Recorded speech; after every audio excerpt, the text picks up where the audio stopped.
ભારત સરકારના કૌશલ્ય વિકાસ મંત્રાલય દ્વારા પુરસ્કૃત જન શિક્ષણ સંસ્થાન ભરૂચ દ્વારા ઉત્થાન ચેરિટેબલ ટ્રસ્ટ 532 સોનેરી મહેલ રોડ ભરૂચ ખાતે સ્કિલ ઇન્ડિયા કાર્યક્રમ હેઠળ બહેનોને આત્મનિર્ભર કરવા માટે આસિસ્ટન્ટ ડ્રેસ મેકર તાલીમ વર્ગનું ઉદ્ઘાટન જેએસએસના નિયામક ઝ્યુનલ સૈયદ તથા ઉત્થાન ચેરિટેબલ ટ્રસ્ટના પ્રમુખ પરેશભાઈ મેવાડાના પ્રેરક ઉપસ્થિતિમાં કરાયું હતું।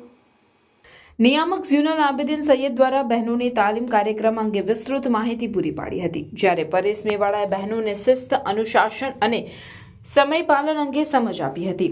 આ તાલીમ વર્ગ માટે સરકારની ગાઈડલાઇન્સ મુજબ તમામ બહેનોનું સ્કિલ ઇન્ડિયા પોર્ટલ ઉપર ઓનલાઈન રજીસ્ટ્રેશન કરી તેમનું KYC કર્યા બાદ તાલીમનો શુભારંભ કરાયો અને જરૂરી ટીચિંગ લર્નિંગ મટીરિયલ્સનું વિતરણ કરાયું। કાર્યક્રમ દરમિયાન ઉત્થાન ચેરિટેબલ ટ્રસ્ટના વૈશાલીબેન JSSના trainer Nitaben બારસાખવાલા, accountant JS Kagzi તેમજ ફિલ્ડ આસિસ્ટન્ટ કુમારી ફઝીલા પટેલ વગેરે ઉપસ્થિત રહ્યા હતા।